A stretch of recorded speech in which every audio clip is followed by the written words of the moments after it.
Today, I would like to welcome Ms. Baiocchi has been appointed resident coordinator in August 2020, and she's committed to support activities in sustainable development, human rights, environment, democracy, and peace, which are the core pillars of UPeace.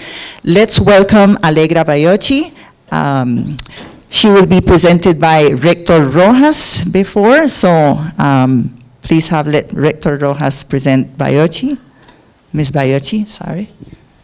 Gracias. No, you presented Allegra. You have much more to say. She's the boss here in Costa Rica, and she represents the Secretary General here in Costa Rica. Their voice is the voice of the Secretary General of the United Nations in Costa Rica, and the coordination of the activities of Costa Rica is with the light of the global activities of the United Nations. He has a very good boss. Thank you very much for being here. Thank you. Buenos días. Gracias. Okay, well, nice to meet you. Welcome, welcome. I guess, I don't know if you're all just recently arrived to Costa Rica, so welcome to Costa Rica. Thank you, Francisco. So yeah, I'm the resident coordinator of the UN here in Costa Rica, and we're so proud to have UPeace be part of our UN family, and by extension, all of you. And you'll be seeing a lot more of me because I usually, I hope this year too, get invited to do a few courses with you on the UN. So for the ones taking courses that look at what the UN does, how it works, the Agenda 2030, the SDGs, we'll be having opportunities to talk more about it. But also, and it was a really interesting registrar to see the coursework I think over 3 years ago, we signed kind of a letter of understanding between UN and UPAS, really to benefit you.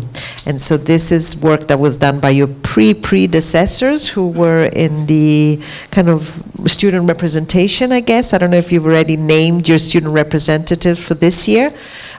So we created a group, it was actually a WhatsApp group with them, and some of it was to actually help you in your final project. So because one of your options is internship and also study work or research. Several of you actually chose to do that with us here in country, and it was really a great experience. So I invite some of you to consider it, but also along the year there'll be many moments when we will be connected and when you will feel that UPeace is part of the UN. We celebrated UN Day together. We participate in many of the marches that happen here in Costa Rica, whether it's Pride or Women's Day, and there's a lot of initiatives. We're always trying to rope you in. So if you also have ideas, please don't hesitate.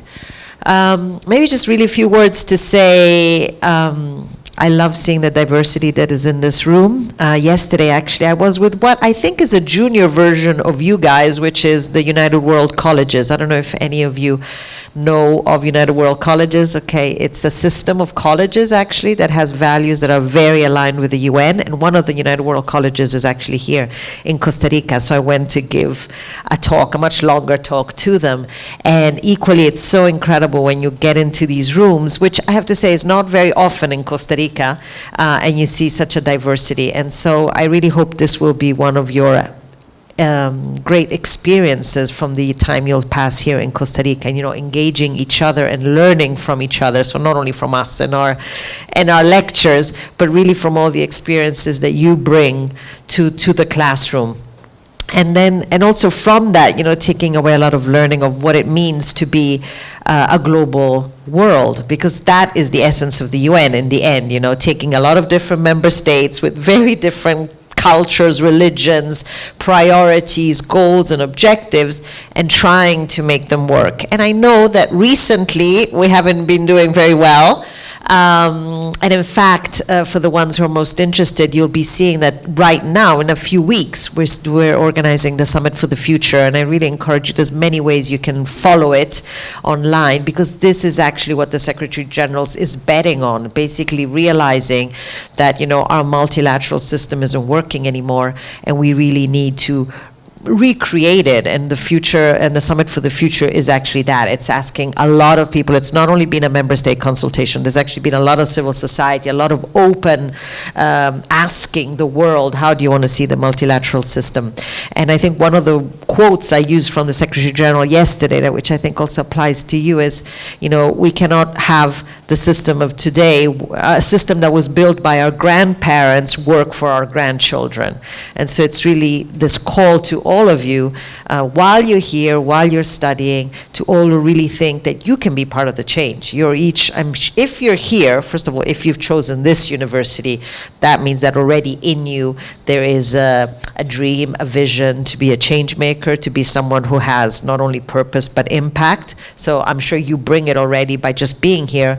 And I really hope that, I can take advantage of that, because right now a lot of what the UN stands for, the Agenda 2030, the SDGs, are really under attack. And maybe it's so in your countries, it's definitely a reality here. Every day, this morning I received a video, Francisco, I'll be sharing it with you, that basically says Agenda 2030 and the SDGs are the objectives of global destruction, because in Spanish it's ODS, so Objetivo de Destrucción Global. And in fact, trust me, if you're not scared enough, trust me, they want to legalize pedophilia. I really thought, how did they stretch it into, but this is a very serious man standing in front of a lot of people and saying it. So we need to hear the other voices. And I'm that voice for sure, but I need a lot more other people to help me be that voice. So again, welcome to Costa Rica. I hope you're as excited as you should be to start a new course, to be in this incredible campus, one of the most beautiful campuses in Costa Rica. And I'm really excited to get to know you in the course of the year. And please know that our doors are open, through Francisco, through the registrar. We, as soon as you have your student leaders design, come to see us, come visit UN House, and let's work together to really move forward on this agenda, which ultimately is just about inclusion and sustainable development. Thank you so much.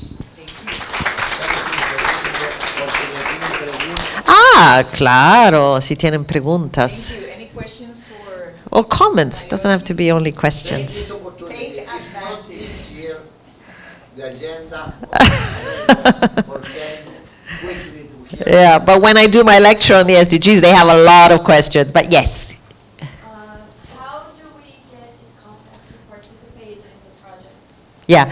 So what we did initially was that, again, you, I think, elected your student council. I don't know if that's the name, student council? Student representatives, and so they kind of came to see us on behalf of the student group of that year, and so we created kind of a coordination group. In that case, really, it was a WhatsApp group, and so we could do that.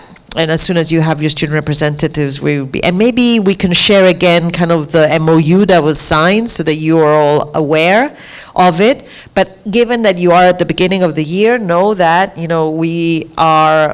there is this opportunity of internships if any of you want to finish your graduation through that.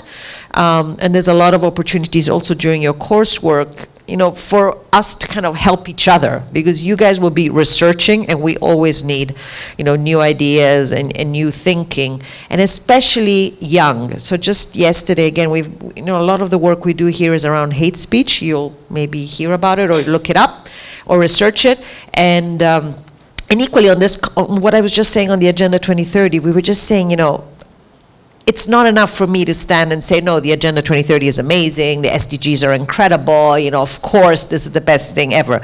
It needs other voices, and in particular, I think it needs young people's voices. So if, I'd love to also run a session with you guys where you just co-create with us, how can we change this narrative? Because we don't really have the answers right now, honestly. And, Francisco is part of our UN country team. We have meetings where we say, oh my God, how are we going to face this? Because this is happening everywhere. So you guys, you have new ways of thinking, and we'd love to pick on your brains. So we'd love to also organize a session around that. Anyone else?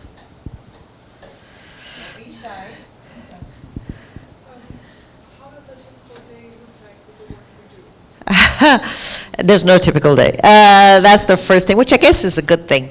But usually there's a little bit of representation. There's a little bit of spreading the word. So, I'm here today, I was yesterday. I really think that I need to do a lot of work. So every opportunity I have to engage young people, I take it. Sometimes it's Model UN. We get a lot of invites to join Model UN moments. So that's for sure a big part of telling people that the UN has value. Because again, we are under attack. So my day also changes depending on what's going on in the global context, for sure. There's another piece which is engaging authorities. The changes that I need to push in this country go through leaders. And those leaders can be in the government, like in the executive, the ministers, etc., but they can be in assembly, they can be in municipalities. So it's like anyone who can shift the conversation or make decisions, I will need to engage. And a lot of that is also civil society. And then, because I'm the UN coordinator, I spend a lot of time with my colleagues trying to get them to play nice with each other and work together. And you will study, and maybe of you know, the UN is made of lots of different agencies, and over the last decade, there's been a lot of work in trying to make sure that we work better as a system. And that we all contribute to really be a team. And so I spend time doing that. So there's also kind of the internal coordination. Yeah, I had a question.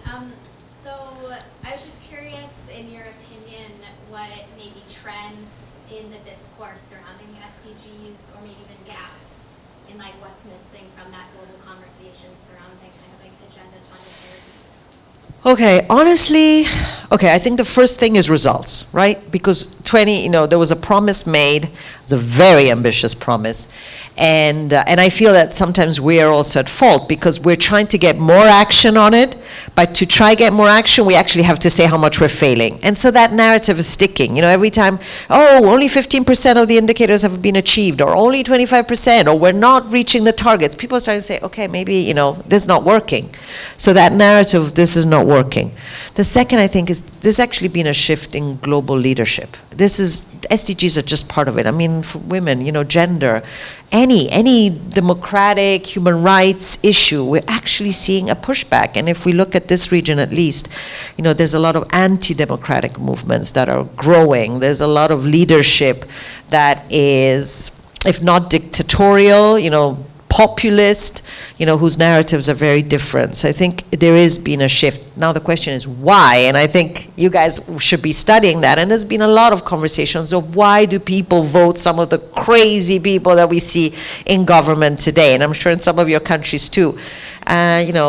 Loss of trust in democracy, poverty, disenfranchised. I mean, Francisco is definitely the rector is definitely the expert on this. But I think those reflections are so important, because if we want to change this trend, we really need to understand its triggers. And they're kind of deep. Some of the things maybe you'll be looking at is also kind of the iceberg theory, where we tend to address things only the part we see, and we don't really go deep enough to try and change. And I would really encourage not only the women, because we need all, first of all, anybody who, as I was told yesterday, I need to use the feminine spectrum, but this to me affects everyone. And actually one of the things I was saying yesterday is this is not about women. Gender equality is about everyone. I know we always say it, but it's so obviously true to me. But I think as a woman in leadership, I really ask myself, what is going on? How come we had gone not so far, but definitely better, and I see such a regression and such a pushback on some really basic values and rights and spaces that we had. And I think it really does beg the question, why? Why is there such a pushback? And how can we push harder? There was another hand. Yeah.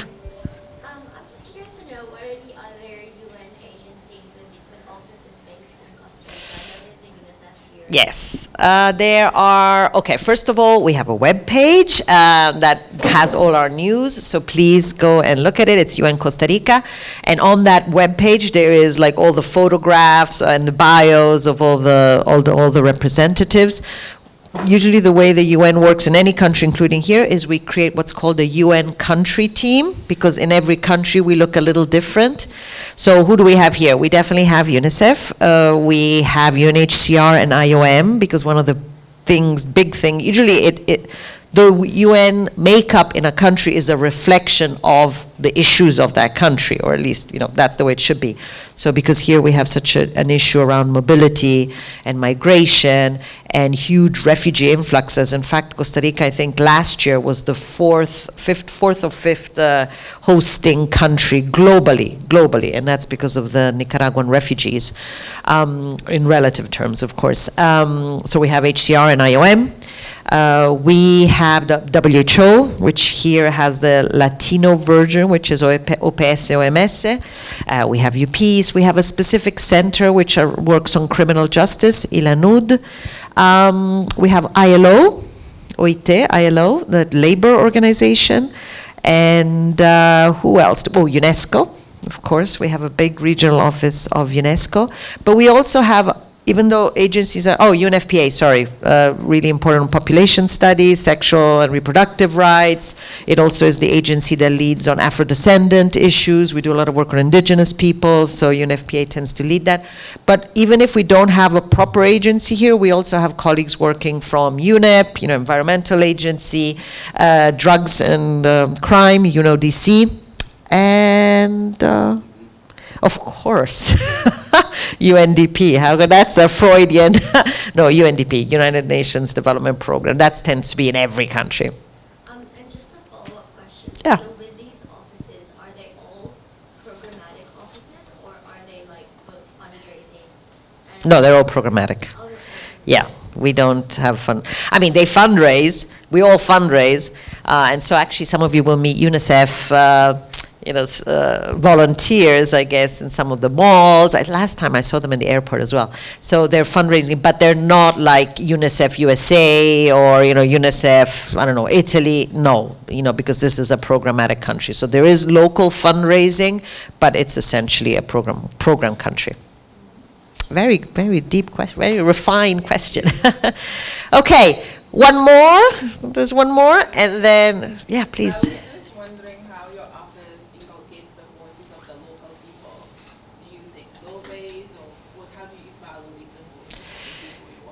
Yeah, okay, lots of ways. First of all, it's interesting, I've worked in many different places and for the UN, and in Costa Rica, 95% of our staff is national. So we are local in a way. So that's the first entry, which really changes the dynamics of our work. But then we do a lot of field visits. Actually, we have people in the field. We have people in the north, we have people in the south, we have people in Liberia. We have a lot of field presences who work, side by side with communities.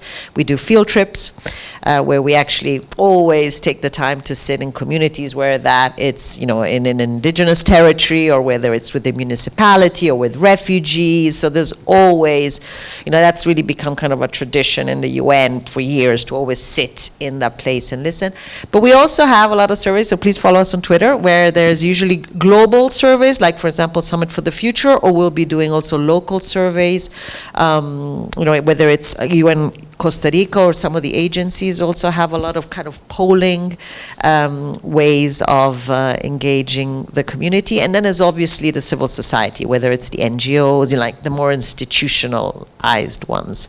But yeah, that's really been a big priority for all of us to kind of really move towards local. Actually, just yesterday when we had the UN country team and we were talking about how to fight back on this negative narrative, one of the things we said is we need to speak through our actions. It doesn't really help me saying, no, as I said before, the UN is great. They have to see.